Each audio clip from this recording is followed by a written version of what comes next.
Hello, I'm Steve Diller, professor in the Department of Agriculture and Applied Economics on the UW-Madison campus. I'm also a community economic development specialist with the Division of Extension.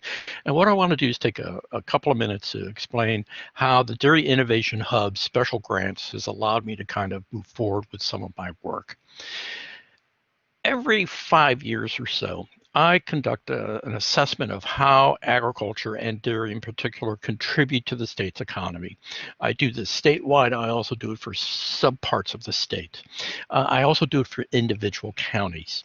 And one of the reasons for this, one is to help local officials better understand how important farming and dairy in particular is the local economy.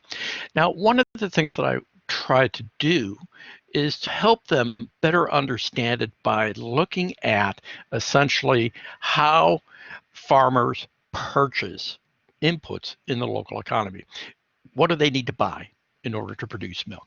This table at the input supply chain for dairy farming for the whole state of Wisconsin. And you can see the various things that they purchase, but also notice that they can buy it locally or they import them from outside of the state of Wisconsin. The degree of the local purchases, the greater the connection to the local economy.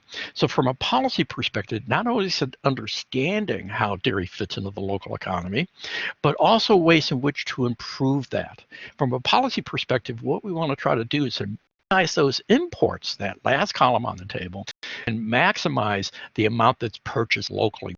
What we're doing is that we're building up the size of the economic multiplier. Now, the problem, though, is that this table and variations of this table cause a lot of eyes to glaze over. It's not very intuitive. So the innovation grant is essentially allowing me to explore different ways to visualize this data. Essentially, how can we take a table of sterile numbers and put them in a format that is more easily understood? That's what we want to try to do with this. Now, the problem, though, is that there are numerous ways to build this kind of visualization. Okay, what's the best way? Can visualization help local communities better understand how dairy impacts their communities? That's the ultimate goal. Okay, how detailed should these visualizations be? Example here, I only have a very, very small handful of input sectors going into dairy, and then how that kind of ripples through.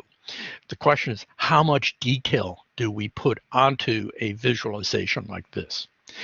Now, then if we can do this for dairy farming, then we can probably do it for other sectors in the economy, and we can help citizens of the state and policymakers better understand how different sectors, the dairy sector, fits into the state's economy.